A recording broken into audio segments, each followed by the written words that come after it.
आज हम चर्चा करेंगे प्रकाश के परावर्तन के ऑब्जेक्टिव के क्वेश्चन। टोटल ऑब्जेक्टिव क्वेश्चन है जो कि संभावना है 2023 में आने का या जिससे हम सीख सकते हैं। तो क्वेश्चन नंबर 1 है कि दर्पण के सामने किसी भी दूरी पर स्थित वस्तु का प्रतिबिंब सीधा प्रतीत होता है तो वह दर्पण क्या होता है। तो हमेशा सीधा प्रतीत होगा एक समतल दर्पण जो कि घर में रहता है। समतल दर्पण सीधा प्रतीत क्या इसमें सीधा दिखाई देता है। और एक होता है जो गाड़ी के बगल में रहता है उत्तल दर्पण। कौन दर्पण? उत्तल दर्पण। तो उत्तल दर्पण में हम कहीं भी रहेंगे तो क्या होगा, सीधा प्रतीत होगा, सीधा प्रतिबिंब बनेगा। इसीलिए गाड़ी के बगल में लगाया जाता है उत्तल दर्पण और क्या घर में यूज के लिए क्या लगाया जाता है, समतल दर्पण।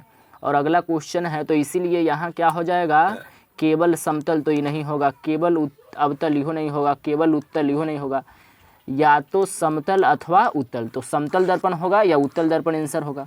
अब क्वेश्चन नंबर 2 में है कि प्रकाश की किरणें गमन करती है तो सीधी रेखा में है तो हमेशा प्रकाश के किरण क्या होता है, सीधी रेखा में क्या होता है, गमन करता है। और यहाँ अगला ऑप्शन है टेढ़ी रेखा में, तो ऐसा तो होगा नहीं, प्रकाश टेढ़ा मेढ़ा नहीं चलता है। और सी में है किसी भी दिशा में, तो ये भी ऑप्शन नहीं होगा क्योंकि किसी भी दिशा में कैसे होगा, क्योंकि प्रकाश अगर भेजाएंगे आगे तो पीछे क्या चल जाएगा, या प्रकाश से ले जाएंगे आगे तो यहाँ मुड़ कैसे जाएगा अपने आप। और यहाँ है डी नंबर ऑप्शन में, इनमें से कोई नहीं। तो प्रकाश हमेशा सीधी रेखा में गमन करता है, इसीलिए ऑप्शन नंबर ए क्या हो जाएगा, सही होगा। अब प्रकाश के परावर्तन के कितने नियम होते हैं, तो इसका हम लोग जानते हैं कि प्रकाश के अपवर्तन के नियम क्या होता है, 2। क्योंकि दूसरा का नियम होगा कि आपतन कोण और परावर्तन कोण हमेशा बराबर होगा। आपतन कोण और परावर्तन कोण क्या होगा, हमेशा बराबर। पहिल का नियम होगा कि आपतित किरण, परावर्तित किरण और विलंब तीनों सब एक ही तल में होगा। और परावर्तन के नियम से तो यहाँ क्वेश्चन, यहाँ ई ऑप्शन हो जाएगा सही 2 और बी नंबर। परावर्तन के नियम से निर्धारित होता है, क्या निर्धारित होता है, जब प्रकाश के परावर्तन होता है तो क्या निर्धारित होता है, तो निर्धारित होता है कि जब कोई प्रकाश आएगा किसी दर्पण पर और टकरा के क्या होगा, जाएगा या किसी भी सतह पर, तो यहाँ पर क्या होगा, एक अभिलंब खींचेंगे और अभिलंब के दोनों साइड एंगल क्या होता है, बराबर। इस एंगल को आई कहते हैं, इस एंगल को आर कहते हैं। तो इसीलिए यहाँ आपतन कोण परावर्तन कोण हमेशा बराबर होगा, परावर्तन कोण अपवर्तन कोण हमेशा बराबर है यहाँ। तो ऑप्शन नंबर बी तो नहीं होगा क्योंकि अपवर्तन दिया है, जबकि यहाँ चर्चा है परावर्तन की। और यहाँ विचलन आपतन ये भी नहीं होगा और इनमें से कोई नहीं। तो इसका मतलब आपतन कोण हमेशा परावर्तन कोण के क्या होगा, बराबर होगा। अब यहाँ क्वेश्चन नंबर 5 है कि प्रकाश तरंग का उदाहरण क्या है, तो विद्युत चुंबकीय तरंग होगा, क्योंकि ध्वनि तरंग नहीं होगा, पराबैंगनी तरंग नहीं होगा, इनमें से कोई नहीं होगा, तो विद्युत चुंबकीय तरंग होगा। अब अगला क्वेश्चन है कि समतल दर्पण की फोकस दूरी होता है, तो समतल दर्पण की फोकस दूरी क्या होगा, समतल दर्पण की फोकस दूरी, तो फोकस दूरी कहाँ से निर्धारित करेंगे, तो जिधर से हम चेहरा देख सकते हैं, जिधर से हम ठहरा होकर चेहरा देख सकते हैं। और ये एक समतल है, इसका गोलीय दर्पण तो नहीं है कि निर्धारित कर दे, क्योंकि समतल दर्पण के फोकस दूरी अनंत होगा, इसीलिए यहाँ इसका समतल दर्पण के फोकस दूरी क्या होता है, हमेशा अनंत। और गोलीय दर्पण के फोकस दूरी क्या होता है, निर्धारित हो जाता है, जबकि इसको हम एक गोला की तरह बनाएंगे तो निर्धारित हो जाएगा हमेशा फोकस दूरी यहाँ हो जाएगा, गोला के त्रिज्या के आधा हो जाएगा। तो इसीलिए यहाँ समतल दर्पण की फोकस दूरी क्या हो जाएगा, अनंत। अब यहाँ क्वेश्चन नंबर 2 है, अवतल दर्पण के सामने वस्तु को कहाँ रखा जाए ताकि प्रतिबिंब उल्टा बने, वास्तविक रखे और समान आकार के बने। तो अवतल दर्पण में हम लोग जानते हैं कि अवतल दर्पण में क्या होगा कि वस्तु को क्या रखने पर, वक्रता केंद्र पर रखने पर हमेशा क्या होता है, प्रतिबिंब क्या होगा, सेम बनता है। तो इसीलिए वक्रता केंद्र पर रखेंगे, कहाँ रखेंगे, तो ऑप्शन नंबर सी सही होगा। अब यहाँ उत्तल दर्पण में बना काल्पनिक प्रतिबिंब होता है, तो उत्तल दर्पण में जब काल्पनिक प्रतिबिंब बनेगा, उत्तल दर्पण में क्या बनेगा, काल्पनिक प्रतिबिंब, तो उत्तल दर्पण में बना काल्पनिक प्रतिबिंब क्या होगा, तो उत्तल दर्पण में हमेशा क्या होता है, काल्पनिक बनेगा तो सीधा होगा, काल्पनिक बनेगा तो क्या होगा, सीधा, काल्पनिक बनेगा तो सीधा होगा। ये कहता है आवर्धित, यहाँ उल्टा है, तो काल्पनिक होगा तो हमेशा सीधा, मतलब क्या होगा, ऑप्शन नंबर क्या हो जाएगा, ए क्या होगा, इसका सही होगा, सीधा एवं आवर्धित। अब यहाँ दर्पण सूत्र क्या है, तो 1/v हम लोग जानते हैं दर्पण सूत्र क्या होता है, 1/v + 1/u बराबर 1/f। और लेंस सूत्र होता है 1/v - 1/u बराबर 1/f। तो ये ऑप्शन नंबर ये सही है। अब यहाँ पर अगला क्वेश्चन है कि दाढ़ी बनाने के लिए कौन सा दर्पण प्रयुक्त होता है? तो अवतल दर्पण।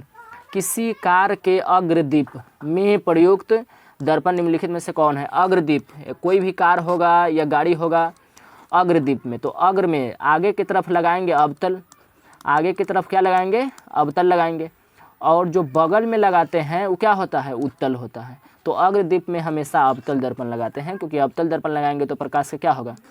प्रकाश के फैलाएगा। और उत्तल दर्पण बगल में लगाएंगे तो बगल वाला आदमी के क्या होगा? प्रतिबिंब इसमें सीधा दिखाई देगा, इसीलिए गाड़ी वाला क्या होगा? बगल में आदमी के देख के, दर्पण में देख के क्या होगा? अपना उस ढंग से चलाएगा। तो ऑप्शन नंबर ए सही होगा, अवतल दर्पण। किसी दर्पण के उपयोग पश्च दृश्य के रूप में, अब यहाँ पश्च दृश्य है, पश्च दृश्य माने बगल में, पश्च माने बगल में होता है, तो उत्तल दर्पण होगा। नई कार्तीय चिन्ह परिपाटी के अनुसार दर्पण के सामने रखे गए बिंब की दूरी ली जाती है। नई कार्तीय चिन्ह परिपाटी के अनुसार दर्पण, कोई भी दर्पण होगा, कोई भी दर्पण होगा, अवतल होगा या समतल होगा, तो वहाँ पर क्या होगा कि बिंब की दूरी, बिंब की दूरी क्या लिया जाए? मतलब कोई वस्तु है तो इसका बिंब की दूरी हमेशा क्या लिया जाता है? इधर एक्स एक्सिस है, वाई एक्सिस है, तो इधर तो हमेशा क्या होता है? ऋणात्मक, तो इसीलिए यहाँ ऋणात्मक होगा, यहाँ ऋणात्मक हमेशा लिया जाता है। समझ में आया? अब यहाँ अगला क्वेश्चन, निम्न में से किस दर्पण की फोकस दूरी धनात्मक होती है? तो फोकस दूरी हमेशा धनात्मक होगा, फोकस दूरी हमेशा धनात्मक होगा किसका? उत्तल दर्पण के। किस दर्पण के? उत्तल दर्पण के, क्योंकि इसका उत्तल के इस साइड में गोला बनता है, इसीलिए इसका ई एक्स एक्सिस हो गया, ई वाई एक्स एक्सिस हो गया, तो इसीलिए इधर धनात्मक है, तो क्या हो गया? फोकस दूरी क्या हो जाएगा? धनात्मक। यहाँ 10 में है कि यदि किसी बिंब के यहाँ फोकस दूरी धनात्मक होती है तो किस दर्पण में होगा? उत्तल दर्पण में हो गया। 10वां में यदि किसी बिंब के प्रतिबिंब का आवर्धन ऋणात्मक है तो वह प्रतिबिंब की प्रकृति क्या होगा? तो उसका होगा कि हमेशा जब आवर्धन ऋणात्मक होगा तो हम लोग जानते हैं कि आवर्धन बराबर क्या होता है? प्रतिबिंब के ऊंचाई और वस्तु के ऊंचाई। जब प्रतिबिंब की ऊंचाई ऋणात्मक होगा तभी तो ऋणात्मक होगा। हमेशा वस्तु कोई भी दर्पण में ऊपर रहता है, तो ऊपर, तो इसका तो क्या होगा? धनात्मक। और इसका प्रतिबिंब जब नीचा बनेगा, क्या बनेगा? नीचा, तब ना होगा ये ऋणात्मक, और ये क्या होगा? धनात्मक। तो ये हमेशा उल्टा बन गया। इसका मतलब क्या हो गया? उल्टा, और क्या हो जाएगा? उल्टा होगा तो वास्तविक होगा, तो उल्टा वास्तविक होगा। ए नंबर सही होगा। दंत विशेषज्ञ किस दर्पण का उपयोग मरीजों के दांतों का बड़ा प्रतिबिंब देखने के लिए करता है? तो अवतल दर्पण का, क्योंकि मरीजों के दांतों को देखने के लिए क्या किया जाता है? अवतल दर्पण का उपयोग किया जाता है। अगला क्वेश्चन है, एक प्रयोग में अवतल दर्पण द्वारा किसी बिंब का प्रतिबिंब एक पर्दे पर प्राप्त किया जाता है। दर्पण की फोकस दूरी को निर्धारित करने के लिए प्रयोगकर्ता को मापन का ज़रूरत है। तो यहाँ पर कह रहा है कि फोकस दूरी को निर्धारित करने के लिए कौन सी माप सकते हैं? जब कोई भी दर्पण होगा, कोई भी क्या होगा? दर्पण, और इस वस्तु को क्या कर रहे हैं? वहाँ प्रतिबिंब बना रहे हैं, तो इस वस्तु के फोकस दूरी निर्धारित करने के लिए क्या होगा? दर्पण तथा पर्दा के बीच की दूरी या दर्पण तथा बिंब के बीच की दूरी। तो यहाँ दोनों सही है, दर्पण तथा पर्दा के बीच की दूरी या दर्पण तथा बिंब के बीच की दूरी। दर्पण तथा बिंब के बीच की दूरी निकाल के क्या होगा कि हम फोकस दूरी का निर्धारण कर सकते हैं। अगला क्वेश्चन है 13 में, गोलीय दर्पण परावर्तक पृष्ठ के वृत्ताकार सीमा रेखा का व्यास कहलाता है। तो हमेशा कोई गोलीय दर्पण है तो इसका व्यास के लंबाई क्या कहला जाएगा? द्वारक कहलाता है। कौन ची कहता है? द्वारक। इसीलिए यहाँ पर क्या होगा? गोलीय दर्पण परावर्तक पृष्ठ है, या हम इसको परावर्तक पृष्ठ बना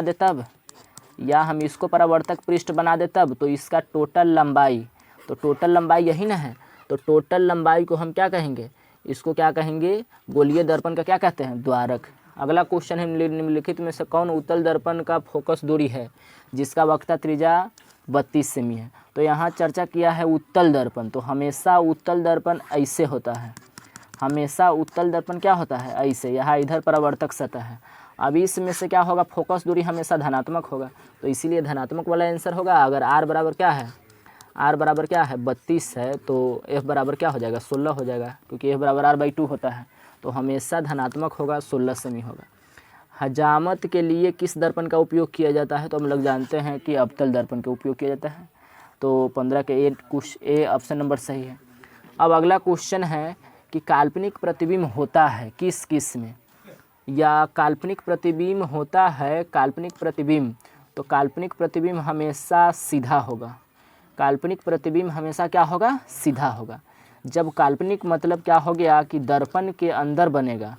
जब दर्पण के कोई इमेज अगर अंदर बना है तो इसका मतलब ये सीधा बनेगा और क्या होगा बनेगा, और उल्टा बनेगा। तो इसीलिए ए और बी क्या होगा? दोनों क्या होगा?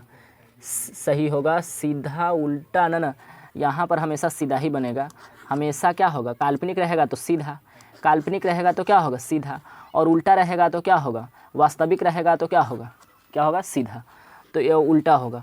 तो यहाँ ऑप्शन नंबर ए सही है। गोलीय दर्पण के फोकसांतर एवं वक्रता त्रिज्या के बीच संबंध ज्ञात करें। तो इसको अगर हम सीधा करते हैं तो ए बराबर क्या हो जाएगा? r/2। तो ये तो सही है, ए बराबर r/2, न कि ए बराबर r, न कि ए बराबर r/4, न कि r बराबर f/2।